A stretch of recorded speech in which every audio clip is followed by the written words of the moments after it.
नमस्कार, प्रणाम। कैसे हैं आप लोग? आइए चर्चा को आगे बढ़ाते हैं। विषय था, वार्ता चल रही थी, विश्लेषण हो रहा था, मेला पक्का। विवाह की पहली प्रक्रिया ही है, पर विवाह की अनिवार्यता क्या है? विवाह क्यों? पहला, सृष्टि का क्रम अनवरत चलता रहता है। प्रत्येक जीवधारी, प्रत्येक प्राणी या प्रत्येक वनस्पतियां भी अपने समान उत्पादन करती हैं। ये क्रम अनवरत चलता रहता है। मनुष्य मनुष्य को पैदा करता है, जीव जीव को पैदा करता है, वनस्पति वनस्पति को पैदा करता है। क्रम चलता रहता है। अब प्रश्न है कि जो पैदावार होती है वो कैसी हो, पहले से कितनी बेहतर हो, कितनी संतुलित हो, कितनी स्वस्थ हो, कितनी अच्छी हो। इस क्रम में ज्योतिष की आवश्यकता बड़ा अनिवार्य है। मैंने कहा कि देखो भाई, पहली बात क्या, नक्षत्र का, राशियों की बात क्या ना। राशि माने मन होता है। मन के डिफरेंट प्रकार हैं, भिन्न प्रकार हैं। और ज्योतिष में फिर आती है वर्णों की बात कि कौन किस वर्ण का। भाई, इन राशियों को 4 वर्णों में डिस्ट्रीब्यूट किया गया है: ब्राह्मण, क्षत्रिय, वैश्य, शूद्र। यद्यपि ये चारों वर्ण सब में पाए जाते हैं, प्रत्येक इंसानों में पाए जाते हैं, पर इनका अनुपात क्रमशः कम ज्यादा होता रहता है।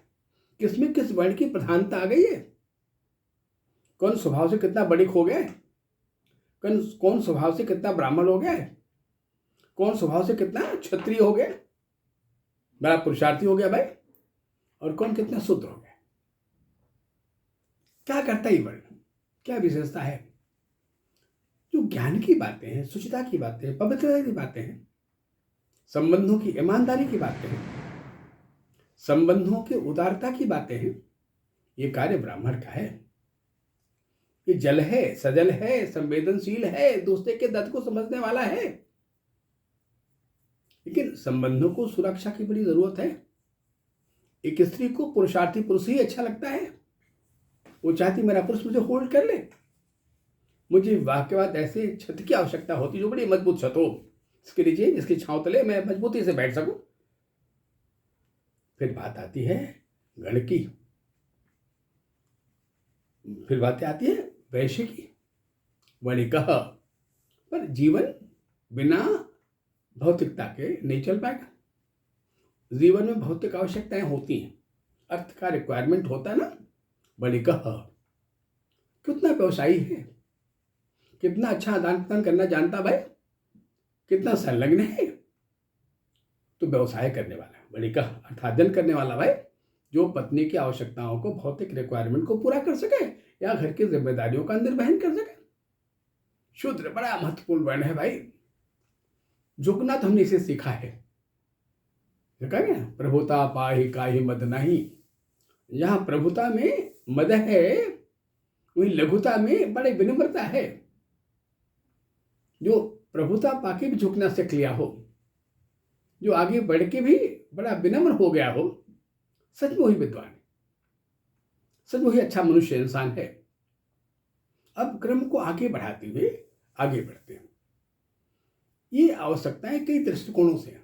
हमारी सामाजिक आवश्यकता, समाज के प्राणी हैं। और पहले तो कहा जाता था ना कि ग्रेजुएट कौन, कहा विवाह के बाद वाला। तो जो सामाजिक ग्रेजुएशन होता था उसे हम विवाह को मानते।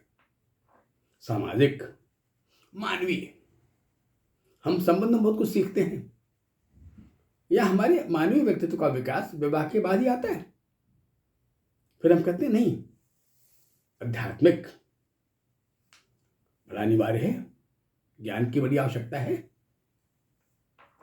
फिर आता है भौतिक, मटेरियल। और सबसे बड़ा अनिवार्य यह है कि जीवन के लिए जो आइसोलेशन है, जो अकेलापन है, वो बड़ा पेनफुल है। उसे सुखद नहीं कहा जाएगा। आइसोलेशन तो वैसे ही जेल खाना, जेल में भोजन मिलता है, बिस्तर मिलता है, सुविधाएं मिलती हैं, पर हम आइसोलेट, हमारे प्रियजन परिजन वहां नहीं होते हैं। अगर विवाह न हो, संबंधों का विकास न हो, विस्तार न हो, तो फिर हम अकेले हो जाएंगे ना। अब संबंध में क्या क्या, किन किन ग्रहों की आवश्यकता होती है भाई? मैंने कहा संबंध माने घर की स्थापना। हम जीवन में एक नए घर की स्थापना करते हैं, शुरुआत करते हैं विवाह के बाद। जब भी बात घर की आती है ना, तो बात रात्रि की आती है। रात्रि का मालिक कौन सा ग्रह? शनि है। रात्रि घर है, घर रात्रि प्रधान है। दिन तो बाहर वाला पार्ट, कार्य का पक्ष है दिन, पर निवास करने के लिए, अपने परिजनों के बीच बैठ के बातचीत करने के लिए, मनोरंजन के लिए, विचारों के आदान प्रदान के लिए रात्रि है। सोने के लिए, ठहराव के लिए। जैसे हम किसी बाहर के शहर में जाते हैं, हम कहते हैं क्यों भाई शाम हो रही है, अरे भाई रुकने की व्यवस्था कहाँ है? यानी जो वर्ड ऑफ स्टेबिलिटी, ठहराव है, ये रात्रि से मैंने सीखा है। रात न होती इतने घर न होते, ठहराव की बात भी ना होती। तो पहले ही देखना है कि कुंडलियों में ये रात्रि सत्ता कैसी है। वैसे भी मैंने शुरू में बताया था ना कि 2 सत्ताएं हैं, एक दिन एक रात्रि। जो स्त्री सत्ता ये रात्रि प्रधान है, ये वायु और पृथ्वी तत्व प्रधान है। जो पुरुष सत्ता है ये दिवा सत्ता है, ये जल तत्व और अग्नि तत्व प्रधान है। अब शनि कैसा है? शनि का बड़ा इंपॉर्टेंट रोल है, क्योंकि निद्रा का मालिक है और संबंधों का समन्वय है। अच्छी निद्रा है, घर का अच्छा सारा सुख है। फिर बात आती है आगे बढ़ते उसी क्रम में कि 2 ग्रहों का बड़ा इंपॉर्टेंट है। एक ग्रह का नाम बृहस्पति है, एक का नाम चंद्रमा है, एक का नाम शुक्र है। आचार्य द्वय, जो आचार्य बृहस्पति तो आकाश तत्व है, देवत्व गुण वाले हैं, और जो शुक्र है ये असुराचार्य, ये नीचे वाला आचार्य। ये दोनों सच में हमारे जीवन के बड़े अच्छे काउंसलर हैं। जीवन के तमाम सारी मुश्किलों में हमें काउंसलिंग की बड़ी जरूरत होती है। ज्योतिष ने क्या किया कि हमारी सेल्फ काउंसलिंग पावर पैदा कर दिया। जब ये ग्रह हमारी कुंडली में, हमारे अंदर एक स्वस्थ अवस्था में होते हैं, संतुलित अवस्था में होते हैं, तो हम स्वयं अपनी काउंसलिंग कर लेते हैं।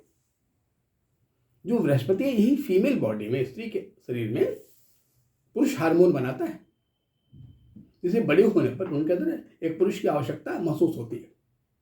एक आकर्षण होता है पुरुष के प्रति।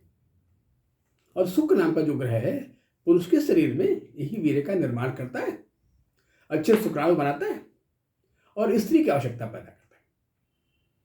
इसका निर्माण ठीक से न हो, संवहन ठीक से न हो, अच्छे वीर्य का निर्माण न हो, एक अच्छी क्वांटिटी में इस पर न बने हो, हेल्दी क्वांटिटी में, तो स्त्री की आवश्यकता नहीं, वो बड़ी अवस्था अच्छी हो जाएगी। तो इन दोनों ग्रहों की क्या पोजीशन है? क्योंकि दोनों के विचारों का आपसी समन्वय है।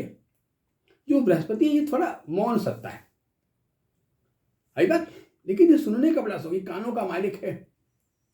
जो स्त्री सत्ता है वो बड़ी मौन सत्ता है, पर सुनना चाहती है कि मेरा पुरुष, मेरा पति कुछ प्रेम की बातें करे, कुछ सौंदर्य की बातें करे, कुछ रिकेटिव टॉक करे, भाई अच्छी बातें करे, मुझसे हमें सुख पहुंचावे। वो जो शुक्र होता है, शुक्र नाम का जो प्लेनेट होता है, वो चाहता है कि जो हमारी स्त्री है वो हमें सम्मान प्रदान करे, एक अच्छा रिस्पेक्ट दे, हमारी फीलिंग को समझ सके और हमारे मनोरंजन में प्रॉपर हाथ बटा सके। तो ये शुक्र बड़ा कमजोर हो जाए ना तो बड़ी नीरसता आ जाती है, एक सुखहीनता सी पैदा हो जाती है, वैवाहिक उनका संतुलन बिगड़ जाता है। और संतान पैदा करने में इनका बड़ा योगदान होता है। अगर ये असंतुलित हो जाए, मान लो किसी स्त्री में बृहस्पति बहुत ज़्यादा मजबूत हो गया, तो फिर क्या हो जाएगा? मान लो उसका जन्म बरसात का हो गया, गर्मी का हो गया, बृहस्पति बहुत मजबूत हो गया, तो फिर क्या हो गया? दिवा सत्ता हो गई। तो फिर उसका ओवरियन वेट, जो नीचे का जेनेटिक एरिया होता है ना, वहाँ ड्राइनेस आ जाएगी, वहाँ की नमी कम हो जाएगी, तो जल्दी संतान उत्पत्ति नहीं होगी ना, गर्भधारण नहीं होगा ना। उसी प्रकार अगर शुक्र नाम का ग्रह कमजोर हो जाए तो जो पुरुष के अंदर एक स्त्री लिप्सा होती है, एक आकर्षण स्त्री के प्रति होता है ना, वो बड़ा कम हो जाएगा। तो उसकी जो पत्नी बनेगी, भार्या, वो बड़ा सुखद महसूस नहीं करेगी। ये हमारे वैवाहिक जीवन के शुरुआती स्तंभ है। अभी इसको और आगे बढ़ना है, इसको और गहरी चर्चा मुझे करनी है अगले विषय में, अगले एपिसोड में।